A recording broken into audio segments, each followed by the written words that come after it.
I was harassed by creepy men at the pool. Then one of them started drowning and needed me to save his life. I was doing warm-up laps at the community pool when a group of middle-aged men claimed the lane next to mine, immediately mocking my competitive one-piece swimsuit. They'd been day drinking and thought the pool was their personal entertainment venue. The loudest one, wearing board shorts with flames on them, whistled and said, "Hey, sweetheart, you know they make swimsuits that actually show your body, right? What are you, Amish?" His friend in the gold chain added, "She's probably hiding a terrible body under there. That's why they wear those things." They laughed and high-fived like they'd said something clever. I kept swimming, but they decided to follow me to each lane I moved to, waiting until the teenage lifeguard went on break to escalate. "Are you training for the nursing home Olympics?" Flame Shorts called out. "Real women wear bikinis. You look like you're going to a swim meet in 1952. When I didn't respond, he got louder. "I'm talking to you. Didn't your parents teach you manners? Or were they too busy making you dress like a nun?" Gold Chain decided to get in the water and swim directly behind me, trying to grab my ankle. "Just want to help your technique," he said when I pulled away. "You swim like you've never been in water before, all tense and frigid. I could loosen you up." His friends cheered from the side. She definitely needs a man to teach her how to move her body. When I got out to adjust my goggles, a third one with a beer gut blocked my path back to the pool. "Where you going?" "We're just being friendly." He stood so close I could smell the beer. "You know, if you smiled more and dressed better, guys might actually want to talk to you. You're not ugly, just boring." He reached out and snapped my swimsuit strap hard enough to leave a mark. "See? Much better when it shows some skin." They started taking pictures of me without permission. "Gonna make a meme," Flame Shorts announced. "World's most uptight swimmer. Bet you're a virgin who's afraid of men." They gathered around showing each other the photos, zooming in on my chest and butt. "Look, you can almost see a shape if you squint. Maybe there's a woman under there after all." When the new lifeguard, barely 16, tried to tell them to stop, they laughed and said his balls hadn't dropped yet. A fourth friend showed up, already drunk, and they told him about the prude in the grandma suit. He walked over and poured his beer on my head. "Baptizing you into the fun club. Loosen up, betch." When I wiped my eyes, he said, "Actually, you look better all wet. Almost screwable if we put a bag on your personality." They all laughed and started rating what they'd need to change about me. Beer Gut decided to cannonball right next to me repeatedly, sending water up my nose and in my eyes. When I coughed and sputtered, they all laughed. "Can't even handle a little splash? Some swimmer you are." He did it harder each time. "Maybe if you wore appropriate pool attire, you'd be more fun. That suit is dragging you down, physically and socially." Flame Shorts grabbed my towel and threw it in the pool. "Oops, guess you'll have to get out all wet now. Let's see what that ugly suit looks like soaked." When I retrieved it, he held it underwater with his foot. "Come on, just take the suit off. We all know you want the attention. Stop playing hard to get. We're the only men here who'd even look at you." Gold Chain noticed my car keys on my chair and grabbed them. "Let's see what the prude drives. Probably a minivan like a soccer mom." He dangled them over the deep end. "Maybe if you give us a little show, take off that ugly suit, I won't drop these." When I reached for them, he threw them in the pool. "Fetch, girl. That's the most action you'll get all year." They howled with laughter as I had to dive for my keys. They formed a circle around me in the shallow end when I came back up, not letting me leave. Gold Chain reached underwater and grabbed my thigh. "Just checking if there's any muscle under there." "Nope, just soft and useless like the rest of you." Beer Gut pulled at my suit straps while another one filmed. This would go viral. "Prudish girl gets taught how to have fun at the pool. You're gonna be famous as the most boring woman alive." Flame Shorts pushed me hard against the pool wall. "You've been teasing us all day with your attitude. Acting superior when you're just a stuck-up bitch who can't get laid." He held me there while Gold Chain said, "Maybe we should teach her a lesson about respecting men who are trying to be nice. Show her what she's missing by being such a prude." "This is the kind of man you'll never get," Beer Gut said. And that's when he decided to show off with a running backflip into the deep end. Hit his head on the edge. The crack was audible. He went under and didn't come up, blood spreading in the water. His friends stood frozen. Gold Chain screamed, "He can't swim!" He was just standing in the shallow end the whole time. Flame Shorts jumped in but started panicking immediately, making it worse, thrashing and pushing Beer Gut deeper. I groaned, realizing it was going to be up to me to save this asshole as his friends started screaming for help. I pushed off the wall hard and dove straight down into the deep end where Beer Gut was already sinking toward the bottom. The water around his head looked pink from blood mixing with chlorine. Flame Shorts was right above him, thrashing around like crazy and actually pushing Beer Gut deeper every time he tried to grab him. I swam harder and reached them just as Beer Gut hit 12 feet down. Flame grabbed at my arm when I got close, but I shoved him away as hard as I could. "Get to the shallow end before you kill us all." He choked on water and started dog paddling away while I got behind Beer's limp body. The second lifeguard finally jumped up from his chair and started blowing his whistle over and over. He yelled for everyone to clear the deep end while grabbing the red rescue tube from its hook. "Someone call 911 right now!" He slid into the water as I hooked my arm under Beer's chin in the cross-chest carry I'd learned years ago. His body felt like dead weight pulling me down, but I kicked as hard as I could toward the surface. Blood from his head wound ran down my arm and turned the water pink around us. We broke through and I fought to keep his face above water while his head rolled back against my shoulder. The lifeguard swam over with the rescue tube and helped me start towing Beer toward the pool edge. Gold Chain and the fourth friend was standing there screaming at us to hurry up. They reached down trying to grab Beer, but I had to yell at them to back off. Let us get him positioned right first. The lifeguard and I worked together to lift Beer's body up to the deck without making his head injury worse. His breathing sounded wet and shallow when we finally got him laid out flat. The gash on his scalp was about 3 inches long and bleeding bad. I grabbed my soaked towel from where it had been thrown and pressed it against the wound while the lifeguard checked his pulse. Gold started yelling that this was all my fault. You distracted him with your stuck-up attitude. Other people who'd been swimming told him to shut his mouth. A woman who'd been doing laps in the far lane walked over with her phone out, recording everything. I'm Minnie Carroll, and I saw what these men did to you before this happened. She leaned closer and spoke quietly. I'll send you the video later. The lifeguard kept checking Beer's breathing while I held pressure on his head. Blood soaked through the towel fast and ran between my fingers. Beer's skin looked gray and his lips were turning blue. More people gathered around us and someone said the ambulance was 3 minutes out. Flame had made it to the shallow end and was coughing up water while the fourth friend helped him stand. They both looked scared now that their buddy was unconscious and bleeding everywhere. I could hear sirens getting closer and then paramedics rushed through the pool gate with their equipment. The lead guy took charge right away. I'm Elias Branson. What happened here? The lifeguard started explaining while Elias and his team got Beer onto a backboard. Attempted backflip from the deck. Struck his head on the pool edge, unconscious in 12 feet of water for maybe 90 seconds. Elias asked me quick questions while they worked to stabilize Beer's neck and spine. Did you see the impact? Any seizure activity in the water? How long was he under? I answered as best I could while they put a collar on Beer and started checking his vitals.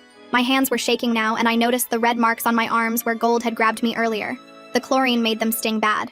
Elias's team worked fast, getting an oxygen mask on Beer and starting an IV while asking everyone to step back.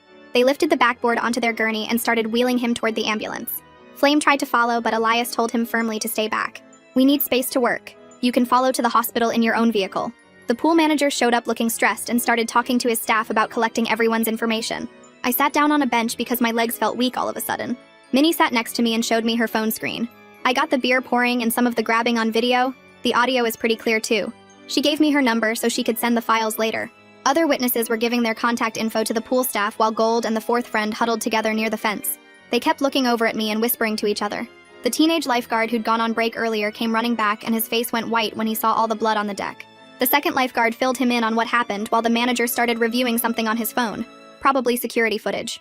My whole body hurt from the adrenaline crash, and I could see bruises already forming on my thigh where Gold had grabbed me underwater. Flame stumbled toward the ambulance as they loaded Beer onto it, still drunk and trying to grab at the stretcher. Elias blocked him with one arm and told him to back off and let them work. The pool staff started moving through the crowd with clipboards, getting everyone's names and phone numbers for the incident report. Flame kept yelling that he needed to go with his friend, but Elias shut the ambulance doors in his face. The ambulance pulled away with its sirens going and Flame stood there looking lost. Jonas Schultz showed up then, the pool manager, looking stressed as he pushed through the crowd. He went straight to his office with 2 staff members and I could see them looking at something on the computer screen through the window. Jonas came back out and walked over to me, asking if I could please stay to talk to the police who were already on their way. I nodded and wrapped the dry towel tighter around myself, sitting back down on the bench. My hands were shaking as I pulled out my phone and started taking pictures of the red strap mark on my shoulder. The bruises on my thigh were already turning purple and I got those too. My ankle had finger marks where Gold had grabbed me underwater and the chlorine made everything sting worse. I took photo after photo, trying to document everything while fighting the urge to cry. Gold and the fourth friend was standing by the fence now, talking quietly to each other and looking over at me every few seconds. Other people who'd been at the pool were talking to the staff, and I could hear them describing what they'd seen. A woman told the lifeguard she saw them pour Beer on my head. An older man said he watched them throw my keys in the pool. More witnesses kept coming forward with pieces of what happened before Beer hit his head. Detective Shirley Potts arrived about 20 minutes later in an unmarked car. She had short gray hair and looked like she meant business as she walked onto the pool deck. She separated everyone right away, putting Gold and the fourth friend on opposite sides of the pool area. She had Flame sit on a bench far from them and told everyone not to talk to each other. Minnie walked up to the detective and showed her something on her phone. I could see Detective Potts watching the screen and her face got harder with each second that passed. She took out her own phone and had Minnie send her the video files right there. The detective wrote down Minnie's contact information and thanked her for the evidence. Then Detective Potts came over to me with a small recorder and asked if I felt okay to give my statement. I started from the beginning, telling her how they showed up drunk and started making comments about my swimsuit. I went through each thing they did, the whistling, the following me to different lanes, the grabbing, the pictures they took without permission. I told her about the Beer being poured on my head and my towel being thrown in the pool. I explained how they threw my keys in the deep end and then trapped me in the shallow end. I described Gold grabbing my thigh underwater and Beer snapping my swimsuit strap. The detective took photos of all my visible injuries with her camera, getting close-ups of each mark and bruise. She told me I had a strong case for assault charges and gave me information about getting a restraining order. Jonas came over with his laptop and showed Detective Potts something on the screen. The security camera had caught a lot of what happened, including Gold grabbing me underwater and Beer snapping my strap. Jonas looked sick as he watched his own security footage and immediately said all 4 men were permanently banned from the facility. He started typing up the ban notices right there on his laptop. Flame saw the detective looking at the security footage and started walking over, saying they were just having fun and I was making a big deal out of nothing. Detective Potts cut him off and told him he was looking at assault charges and public intoxication at minimum. She said the video evidence was clear and multiple witnesses had already given statements. Flame tried to argue that Beer getting hurt was punishment enough, but the detective wasn't having it. She told him to sit back down and wait for her to take his statement. The whole process took almost 3 hours with all the statements and evidence collection. Detective Potts gave me her card with the case number written on the back. She said someone would follow up with me in the next few days about pressing formal charges. I finally got to leave as the sun was setting, walking to my car in a daze. My phone had blown up with messages while I was giving my statement. Minnie had sent me all the video files she took and her phone number in case I needed her as a witness. She'd also sent a text saying she was sorry this happened to me and that those men were awful. I sat in my car for a few minutes before driving, trying to process everything that had happened. My whole body hurt and I could still smell chlorine and beer in my hair. The drive home felt longer than usual and I had to focus hard on the road. When I pulled into my driveway, my hands were still shaking, so bad I could barely get the key in the door. I went straight to the bathroom and turned on the shower as hot as it would go, stripping off my still damp swimsuit and throwing it in the corner. The water burned my skin, but I scrubbed anyway, using half a bottle of body wash trying to get the feeling of their hands off me. I kept seeing Beer Gut's face going under the water, the blood spreading out like red paint. My shoulder had a purple bruise forming where the strap snapped, and my thigh showed finger marks from where Gold grabbed me underwater. I stayed in the shower until the water ran cold, then wrapped myself in my biggest towel and sat on my bed. Every time I closed my eyes, I was back against that pool wall with Flame pressing into me, telling me I needed to learn respect. I tried lying down but kept jumping at every sound outside, thinking they'd somehow found where I lived. Around 3 in the morning, I gave up on sleep and made coffee, sitting at my kitchen table scrolling through my phone. Minnie had sent 3 more messages checking if I was okay, and saying she'd backed up all the video files to multiple places. The sun was barely up when my phone rang with a number I didn't recognize. Detective Potts explained that Beer Gut was stable in the ICU with 15 stitches in his scalp and a severe concussion that would keep him hospitalized for at least a week. She said once he was medically cleared, he'd be arrested for assault and battery based on the evidence they'd collected. I tried to drive to work, but when I pulled into the parking lot and saw a group of men walking toward the building entrance, my chest got tight and I couldn't breathe. My vision went fuzzy and I had to grip the steering wheel to stop my hands from shaking. One of them glanced at my car and I locked the doors, my heart pounding so hard I thought I might throw up. I called my supervisor from the car, barely able to get the words out between gasps. She told me to take the day off and said HR would mark it as a personal emergency day. I drove home and spent the rest of the morning curled up on my couch, jumping every time a car drove past. Jonas called around noon, his voice full of apologies.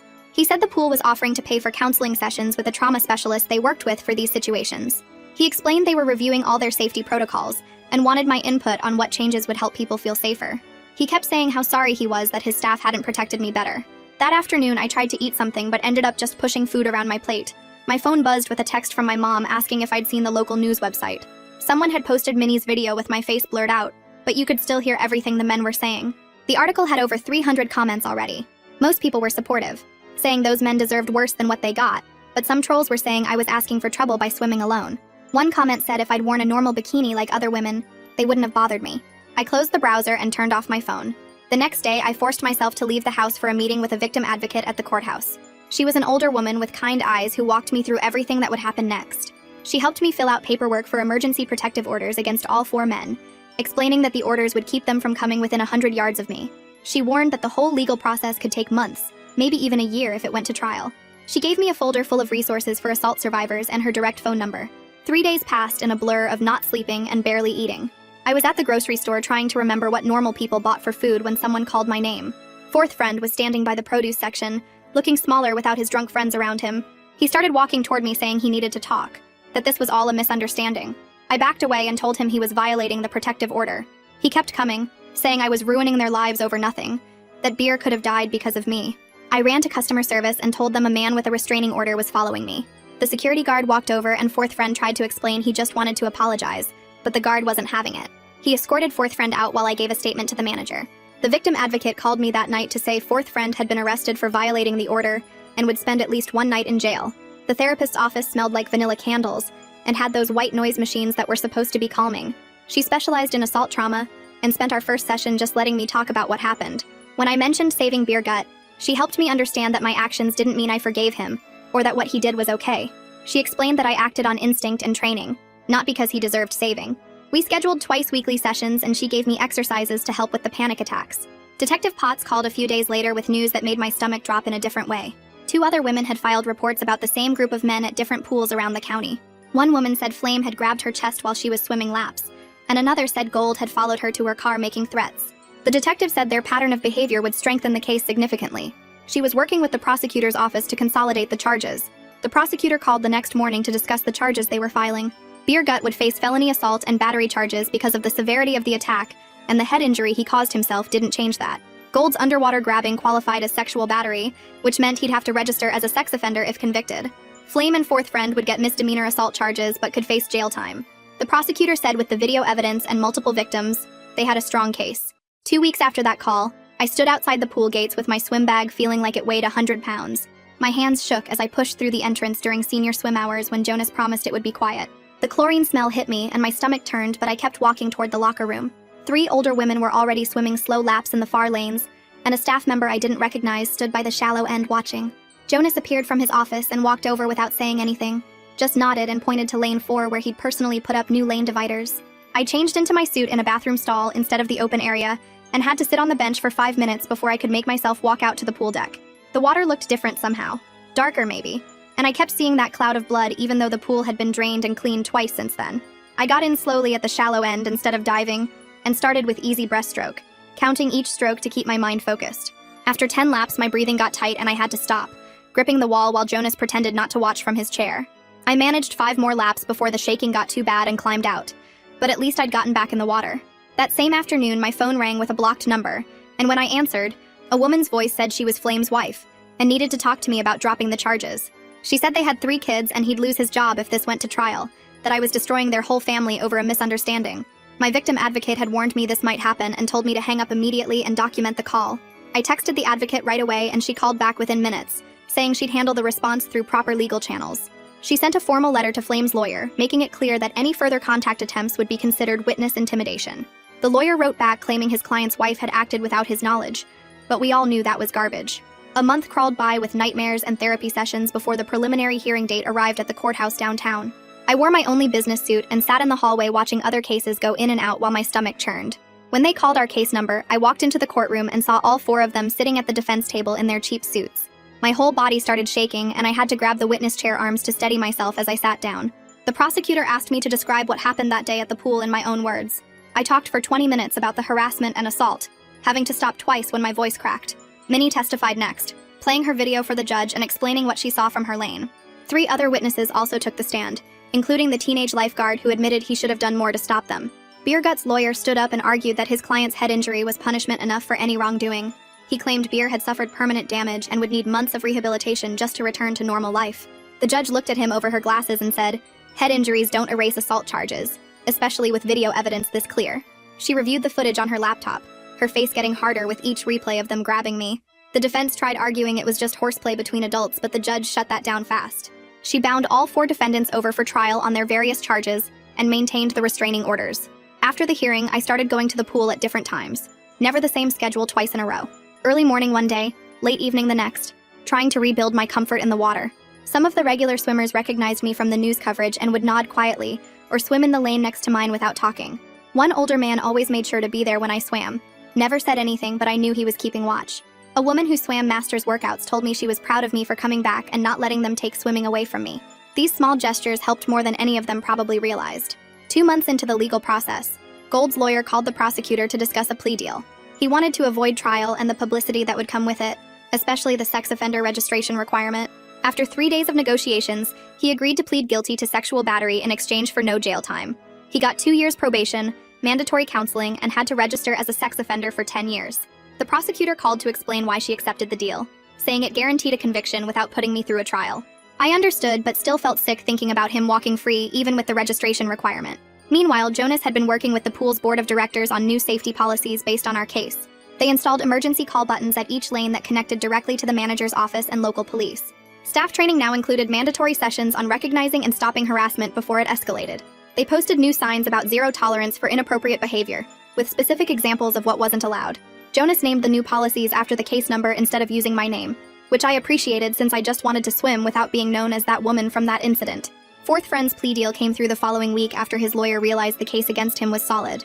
During his allocution to the judge, he actually sounded sorry about what happened, saying he got caught up in mob mentality and alcohol. He admitted to pouring beer on me and participating in the harassment, accepting responsibility without making excuses. The judge gave him 6 months probation and 50 hours of community service at a domestic violence shelter. She said maybe helping abuse victims would teach him how his actions affected others. Around this time, I found a support group for assault survivors that met Tuesday nights at the community center. The first meeting was hard, sitting in that circle of metal chairs listening to other people's stories of harassment and assault.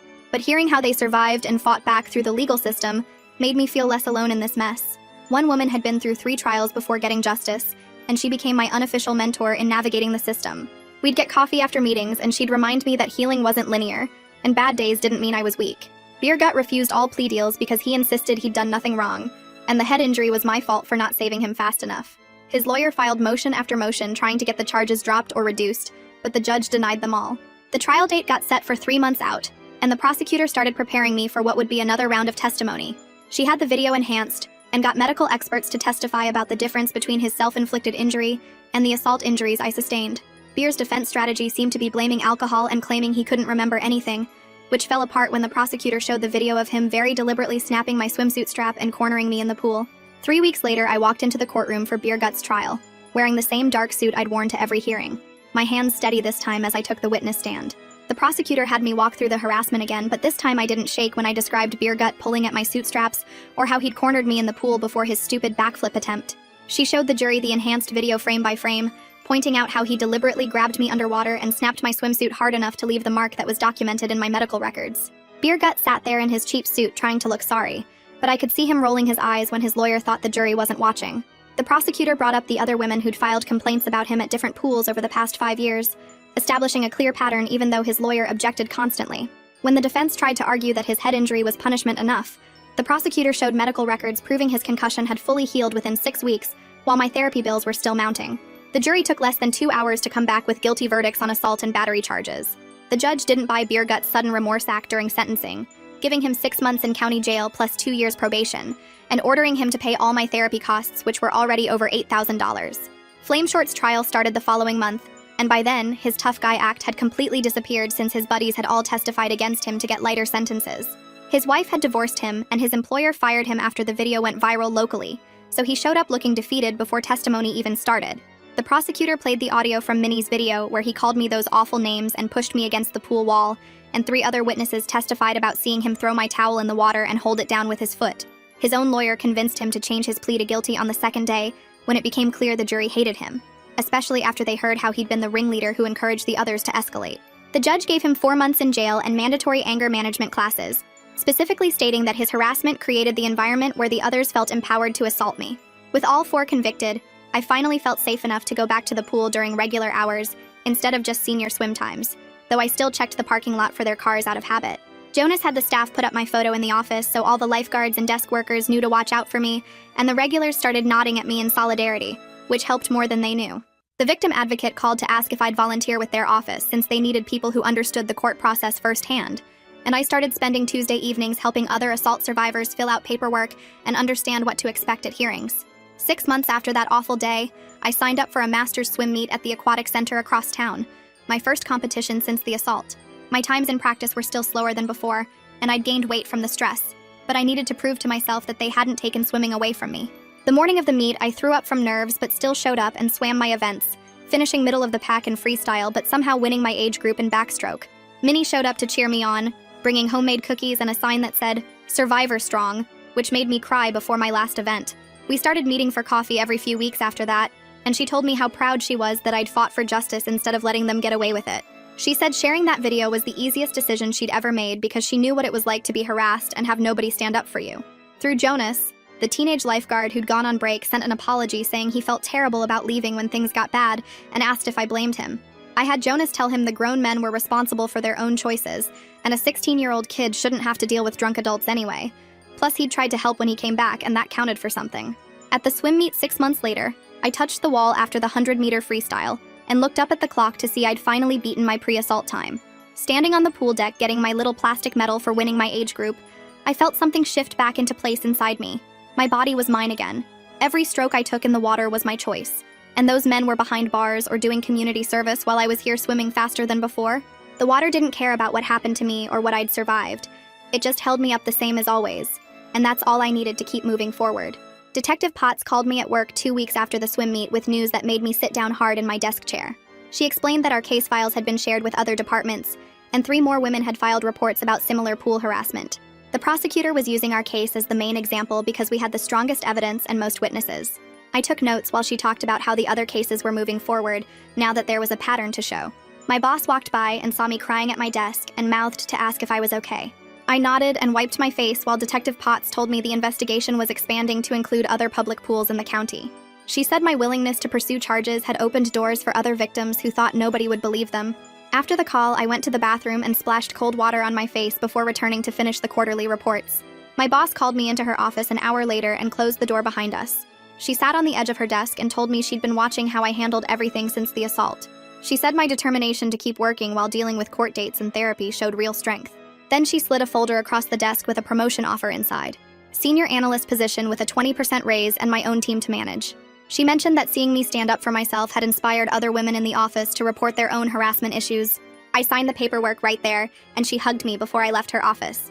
Jonas called that afternoon while I was packing up my old cubicle to move to the new office. He asked if I'd be willing to speak at a regional pool management conference next month about harassment prevention. The organizers wanted someone who could talk about both the victim experience and the legal process. I agreed immediately because other pools needed to know how to protect their swimmers better. The conference was in 3 weeks, and Jonas said they'd cover all my travel expenses plus pay me a speaker fee. I spent the next few days working on my presentation between setting up my new office and training my team. A year passed with therapy every week and support group meetings twice a month.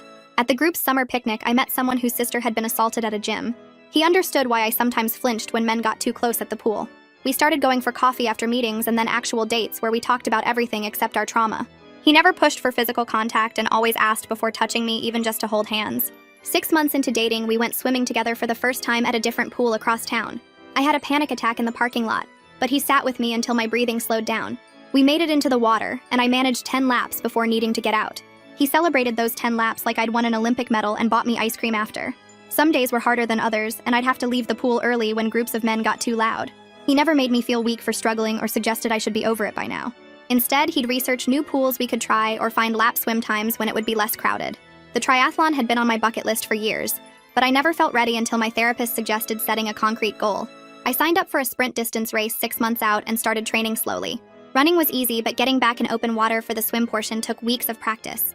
Race day came and I threw up twice before the start from nerves. But when the gun went off, I dove in and just kept moving forward. The swim felt endless, but I made it to the bike transition and then pushed through the cycling and running portions. Crossing that finish line with my boyfriend and Minnie cheering felt like taking back every piece of confidence those men had tried to steal. The victim advocate office called the week after the triathlon with a job offer. They needed someone to develop their assault survivor program and wanted someone with lived experience. The position paid less than my current job, but included helping other survivors navigate the system I'd learned the hard way. I accepted immediately and gave notice at my analyst job the next day.